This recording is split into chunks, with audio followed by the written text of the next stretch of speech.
Yo, what's up? I'm here with Florin. He is my good friend from Romania, and he is this week's Winners on a Wednesday. So welcome to the show, Florin. Thank you for having me.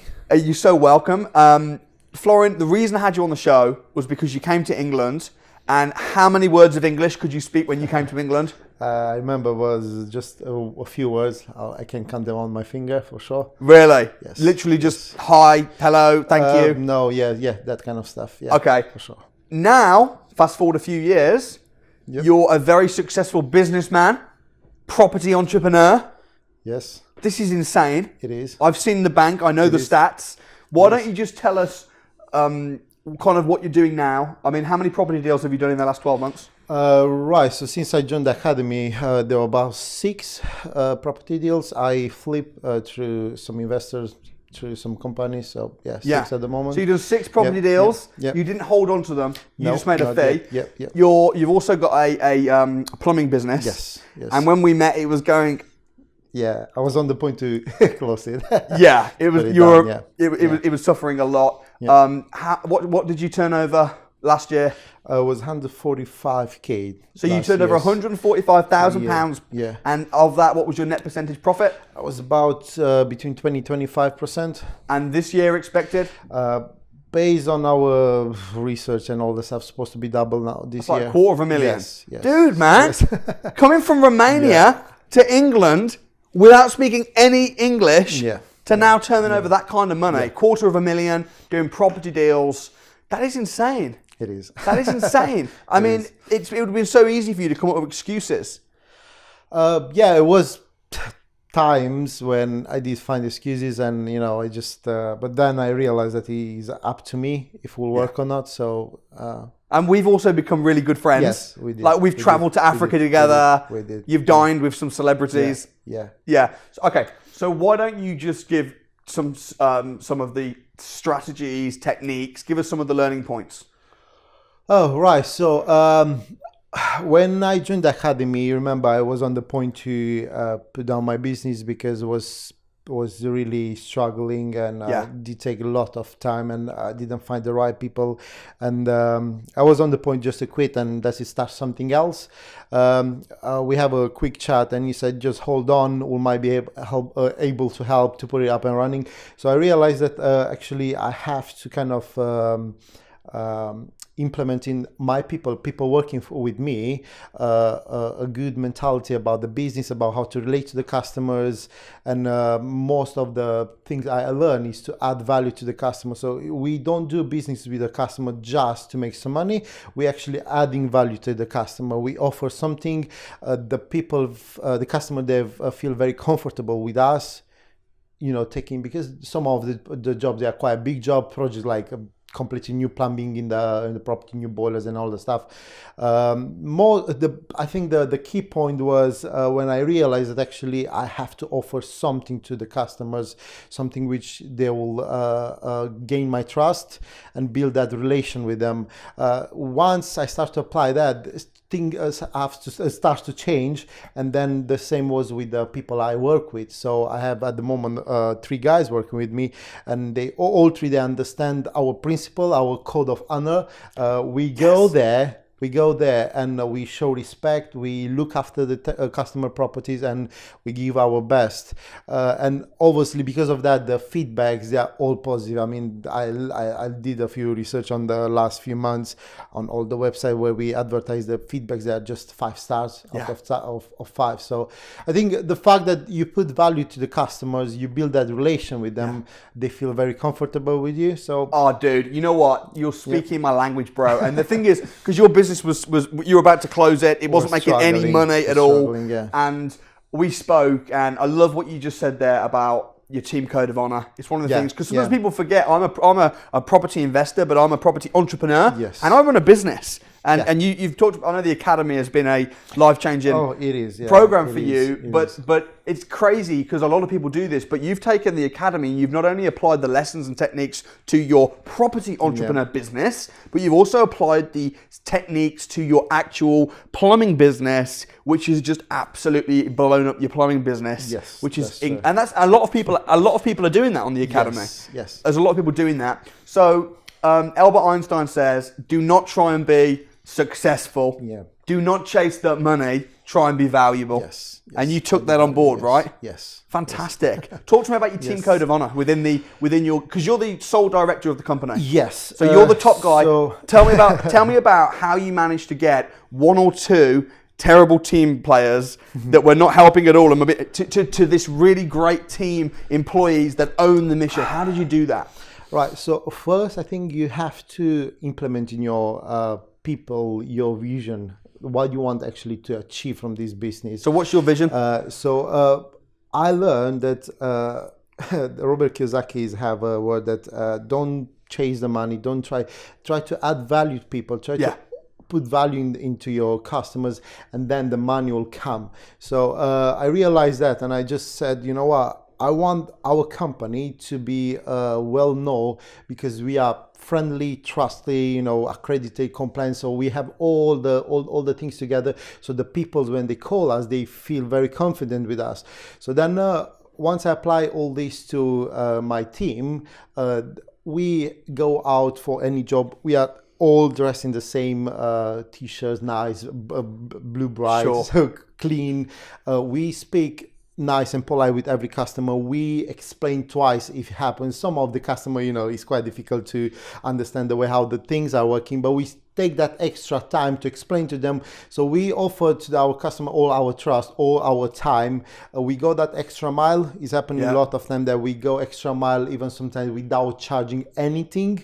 Yeah, just to make them feel comfortable so you're on a with mission. us. So you're on a mission to give your customers give them a very good experience, do a good job for them, and then they start paying, and they start paying on time, and then the staff, your staff, start thinking, this is great, I like this mission. They love the job, they love to be part of the company. That's one of the I know one of the things we talked about, and some of the mentoring that you've done also with our coaches and within the academy, a lot about business systemization and things as well, which has been great. But talk to me a bit, because this is a property channel, and I know the academy is primarily about property. So talk to me about the property deals. You've done 6 deals. Yes. Starting with speaking very bad English. By the way, your English now is great, man.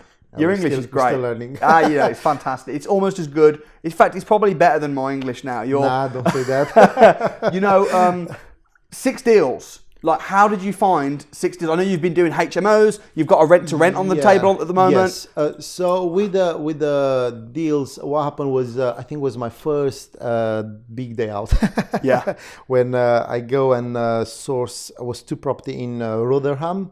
So it was like straight after the DFE. So tell me on the DFE, because part of the DFE is you book a big day. Yes. Tell us about that. Yes. Well, it was like kind of a joke, like, will not happen, all this. But once you start to see the property, make your numbers and realize that actually they are, stuck up or everything okay, start to call the agent and, they book in and you go out. It's true that you will find out there is not really the same as in the pictures, but that's why we have to go see the property in order to when you'll pack the deal to send it to the investor to be the best one possible. So it was a good challenge. I saw the first day, I think was about 8 or 9 properties. Just of them there was good, and from that day, one of the deal I just sold the next Monday. So that was, I think, in the weekend. So the first deal was sold like in 2-3 days after. So hold on. So hold on. You did some training. Yes. What kind of deals were you specifically looking for? At the moment, or at that time? At that time. That time was HMO and single let. So you didn't have the money to buy them. Not. But you thought if you can find the deals, then you'll be able to sell them and make a fee. Yes. Okay. Yes. So you're looking for HMOs and single lets. You talked about, you thought it was like almost like a joke. Yeah. Tell me about that. It was like sounding too good to be true, to be honest. Yeah. And what, the idea of passing a deal on for a fee? Yes. Well, you just thought you learned how to find a deal, how to stack a deal, and you thought, wow, I've learned this quite easily. Surely no one's going to pay me any money. Yeah. Is that what you meant? Yeah. And that was, it was like too easy to be true, easy to find, easy to be there. Okay. For you, it was easy. Right, but it was. Many people struggle. I have a bit of background in construction industry. Okay. Since I came in UK, I start in my own country. I was in double glazing industry since I was 17, so about 7 years. And when I came here, I started with double glazing. Was £35 a day was nothing. So then I start to move on to the next level So I kind of do all the trades, like from painting to tiling to everything. So you've got the skill of eye to see a property, to see if it's a problem. But that's a very different skill to being able to stack a property. Yes, make Tell up us the about numbers. what kind of property were you looking for in order for it to stack? What does it mean to stack a deal? First of all, the property to be in that condition that you don't have to spend money on it, to be in decent condition, ready for the tenant to move in, or just maybe a little light refurbished, like a bit of painting. But I was looking for property to give to the investor at least 25-30% return of investment. So the first buy to let I sourced, I think was 24% return of investment. And how do you work out the return on investment? Oh, right. It's about the money what you put in and the money when you take it back out. So which I learned through. I mean, it was a kind of new stuff. I was like, oh, return of investment. Wow, that's a bit difficult. Yeah. But it's not. I mean, it's about the investor, all the money which you will put in, like a deposit for the house, sourcing fee, legal fee, and then what money he will take out. From the and rent. You mentioned as well that before you would ever try and sell a deal, you have to view it, you have to do what you do. What kind of due diligence do you do to make sure the property is good and it is going to rent out well? Right. So in that particular property, the property was already with the tenant in place. So I did have a few minutes chat with the lady, and she was a bit scared. I'm like, if he's a new landlord. I said, listen, if we buy the house, for sure, guarantee you'll stay there because you are for years. But even if you don't have a tenant in place, I did check about 3 estate agents about that particular area, that particular house, what will be the rent. And what kind of questions would you ask about the area to make sure the area was not too bad of an area? Yeah, I mean, I was looking to an area where it's kind of quiet, not too busy, not too dirty or that kind of stuff. Schools around, a bit of shops. Yeah. And if it's a family-friendly area. Yes. You don't want an area that's DSS only or red light district. So it needs to be a respect. Yeah, because you pass to the investor, and the investor, they might have a high expectation, so you have to deliver that. I'll tell you something else as well. Sometimes people think that just because a house is cheap, that the people are cheap.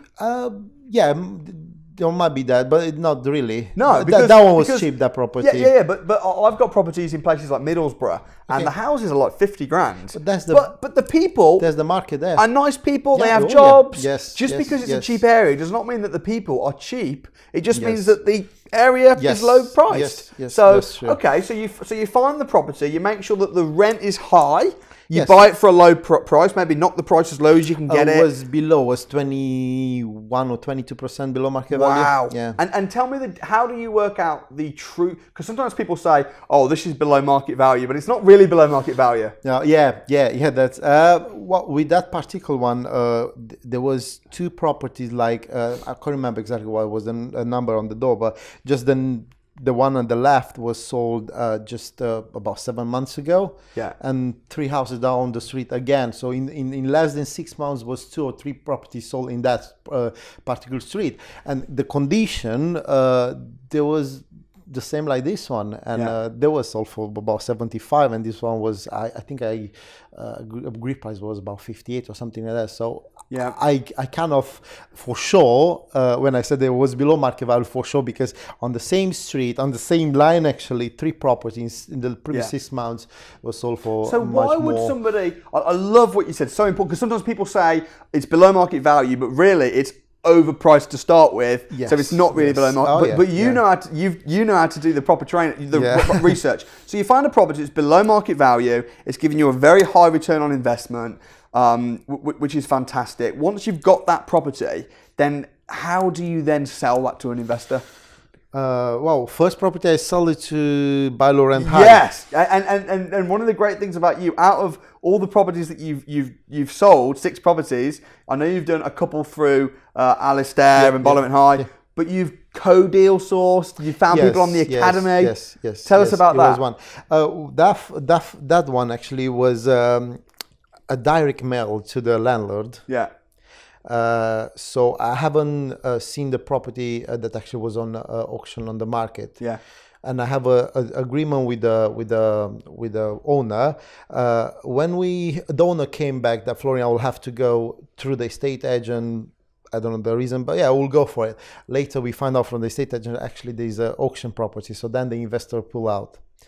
No, like, oops, got it. So we'll leave it how it is. But next day, the landlord called me back. I said, Florin, if you want the deal is still up. If you want, that's still the price. We'll just cut out the estate agent. So then I go back to one of the academy member. That's the deal. Obviously, the fee was a bit less. Yeah. So how much did you, for instance, for that deal, your first deal? That was 1,500. 1,500. Yeah. So £1,500, and you sold it to someone who you met on the academy. Yes. Why would an academy member that has the same training as you, why would they pay you £1,500 to find them a property? Why would they not find it themselves? That particular guy was from London. Yeah. So the property was sourced in Rotherham, which I think is about 5 hours driving. Yeah. So I don't know, maybe just because he didn't have the time. Yeah.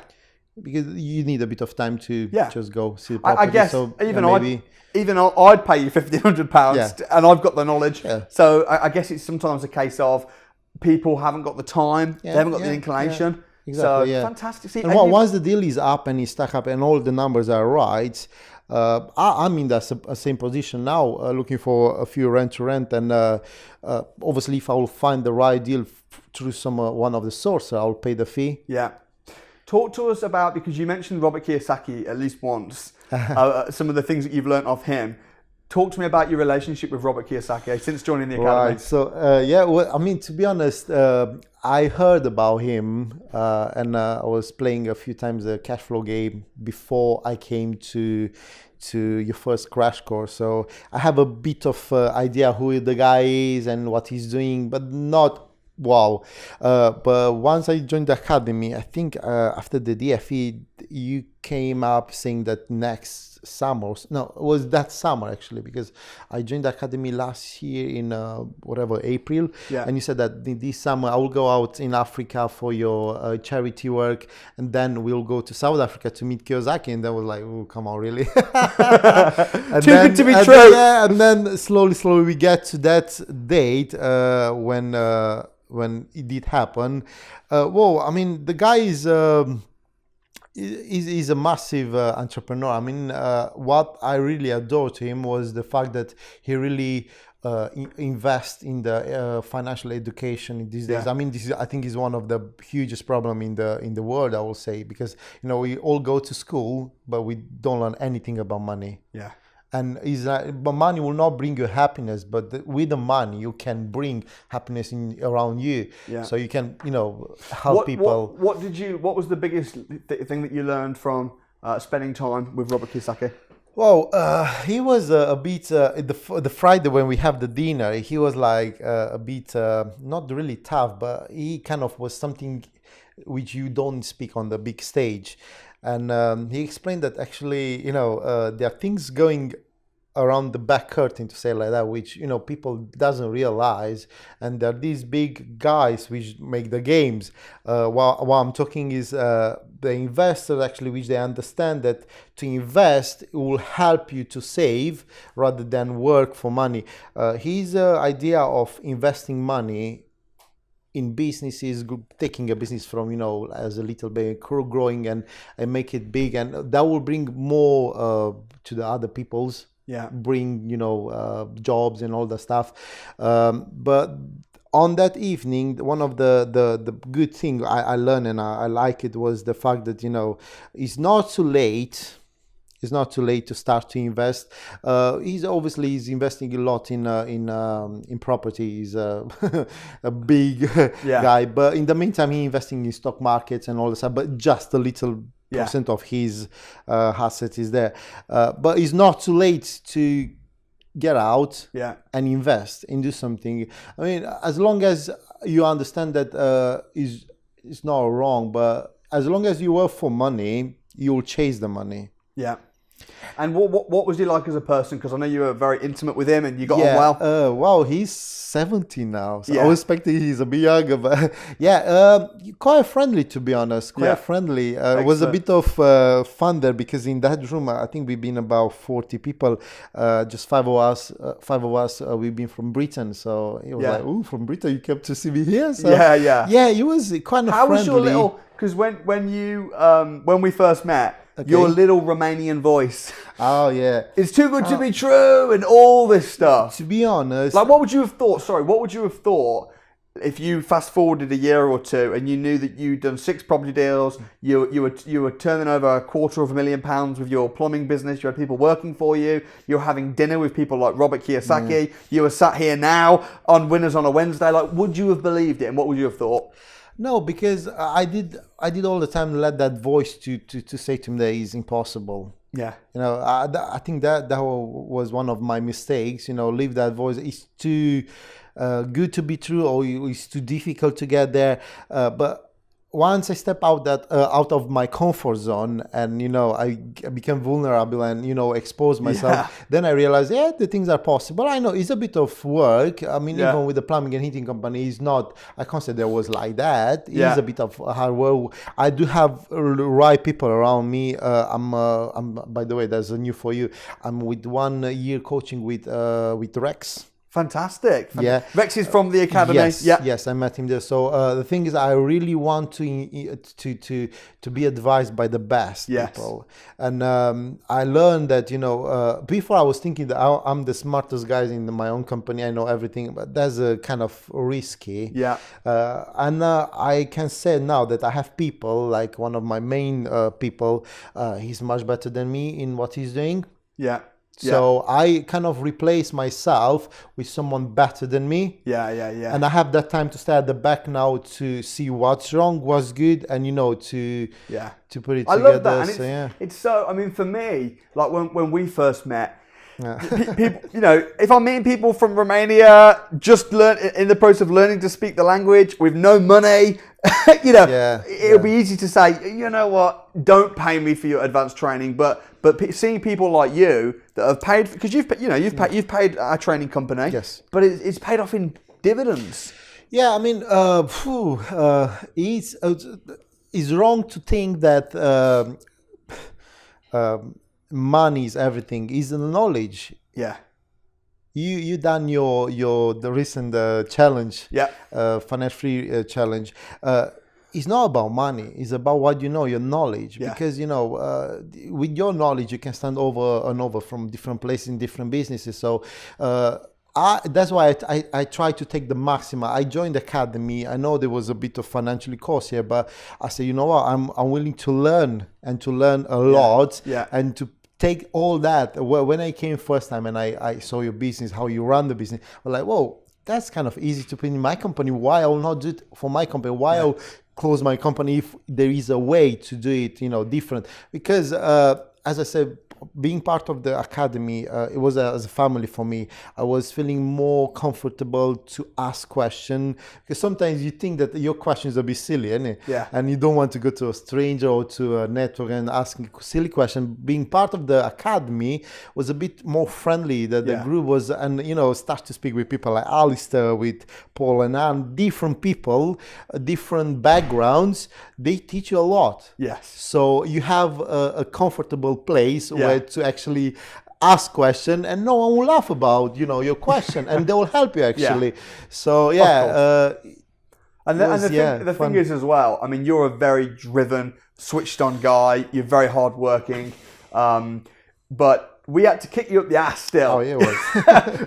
I had to drag you to Africa. Yeah. Like, do you remember when I kept calling you up? I was on York, that rent trainings. And he was Florin, what do you think? I was like, at that point, I was still struggling with the company, with the jobs and the people I had that time. I was kicking your ass that day. All the time, it's supposed to be all the time there on the phone. And I was like, oh my gosh, to be 1 week away, that will be difficult. You know, the job will not go at, and all the little stuff. Voice, so, little Romanian voice. Exactly. But slowly, you know, I let it go. And I was like, you know, I have to do it because, you know, you never know when you'll have this chance again. Yeah. So So, you know, that was life-changing, to be honest, Africa. It was a good experience. Fantastic. So let me ask you a question. If you were advising someone that was in a similar boat to you when you first came to England, very little English, no money at all, but a lot of drive and a fire in your belly, what advice would you give to your younger self? I think is just to believe in yourself and to dream big. Dream big. One of the key points in my journey was like I never ever stop listening to people saying that you will not be able to do things. All the time I was believing in myself that I can move on. I remember starting on the first company. That was the nature. Getting 35 pounds a day was, you know, peanuts money. I was just myself that time, but down on the line after 6 years, I get my gas qualification, plumbing qualification, and, you know, earning 200-300 pounds a day. It was just the fact that I was believing in myself. It's true that my wife believe as well and push me a lot and support me a lot, but I think the key point is, you know, don't listen to the little voice or the people and if you have this circle of people, these people which actually they drag you down, they are negative, you know, just get rid of them, even they are your friends. I did step out of a lot of people circles which actually didn't bring me anything good. I just, you know, leave them aside and move on. And I try to focus to stay next to the positive people which they believe. The thing is, I think Kiyosaki said, you know, Rich Dad, his Rich Dad, he said that what you have here is one of the most powerful thing in the whole world. So if you leave the voices around you to put you down, that's bad. So you just have to. So you have to, one, believe in yourself, and two, get around people that believe in you as well. Final question. Whenever we have people that are successful in business through property, they never just go, I'm financially free now, or I've done this now, I've got this, and now that I'm going to stop. You're still very driven. What is your biggest reason why?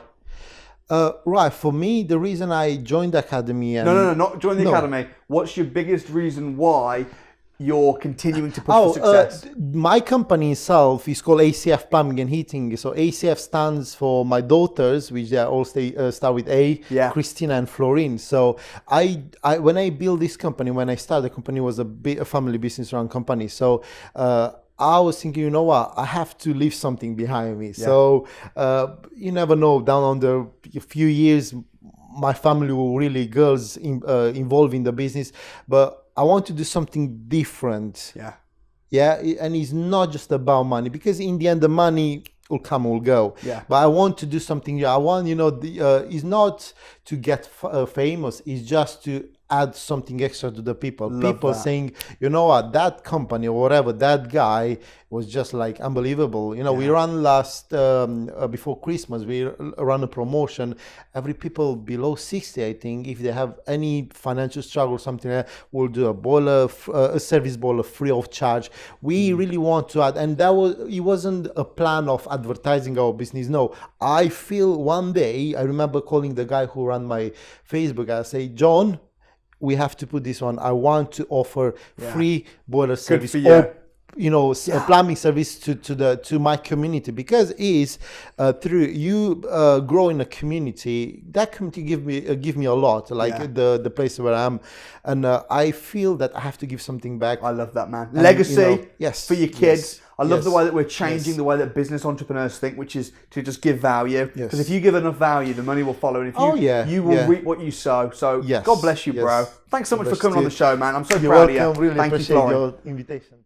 Thank you so much for watching the video. That is the reason why I'm doing this. Your success is my oxygen. Every single week we've got people becoming financially free. If you'd like to see more success students, you can do that right here. But what I'd really suggest is, why don't you come and join us at the Property Investors Crash Course. Come along, my guest, completely free, and I'll personally be there for 2 days to help you get started. You can see what happens right here. What you'll notice is all of these stories, they all start at the Crash Course. So come along, my guest, can't wait to see you there. Peace out.